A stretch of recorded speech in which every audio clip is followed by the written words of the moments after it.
Shooting నడుస్తుంది మధ్యలో.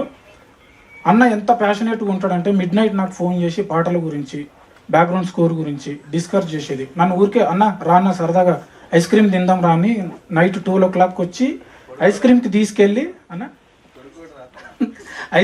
తీసుకెళ్ళి సినిమా ఎట్లా వస్తుందన్న, స్కోర్ ఎట్లా వస్తుందన్న, బాగా వస్తుందా, బాగా చేయండి అన్న, మీకు ఎలాంటి సపోర్ట్ ఉన్నా నేను చేస్తా, నేనేమన్నా మాట్లాడాలన్నా మాట్లాడతా, మీకు ఏమైనా ప్రాబ్లం ఉంటే నేను చూసుకుంటా అన్న అని చాలా సపోర్ట్ చేసిండు. శ్రీనాథ్ అన్న కోసం కూడా ఆడాలి. థ్యాంక్ యూ శ్రీనాథ్ అన్న నాకు అంత సపోర్ట్గా ఉన్నందుకు. అండ్ ఈ సినిమాలో పనిచేసిన అందరు టెక్నీషియన్స్కి ఈ సినిమా హిట్ అవ్వాలని మనస్ఫూర్తిగా కోరుకుంటూ, పర్టికులర్గా వీళ్ళిద్దరు ఎట్లా అంటే, నేను వదిన మర్దళ్ళను అంటే రియల్ లైఫ్లో చూసిన, ఈ సినిమాలో వదిన మర్దళ్ళకు ఉండే రిలేషన్, బాండింగ్ ఎంత అద్భుతంగా మేకింగ్ చేసిండంటే బాలన్న. వీళ్ళిద్దరు కూడా అంత అద్భుతంగా పర్ఫామ్ చేశారు.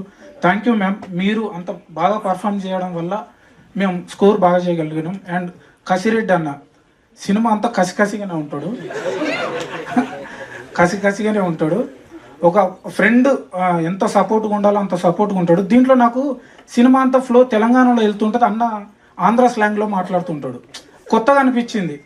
ఎందుకు వచ్చిండు ఇక్కడి నుంచి అంటే సినిమాలు చూడాలి, ఈయన ఆంధ్రాలోనే ఉంటాడు, తెలంగాణలో ఉంటాడు. తెలంగాణకు వచ్చి ఎందుకు ఇక్కడ హీరోతో పాటు ఇక్కడ ఎందుకు ఉంటాడు అంటే సినిమాలో చూడాలి, భలేగా ఉంటుంది. అండ్ ఈ సినిమాని బ్లెస్ చేయండి. March 6th వస్తుంది. మీడియా అన్నలు మీరు సపోర్ట్ చేయాలన్నా, అండ్ ప్రేక్షకులు కూడా సపోర్ట్ చేయాలి. Thank you. నాకు కూడా all the best. Thank you. Yes, absolutely. Suresh Gobili.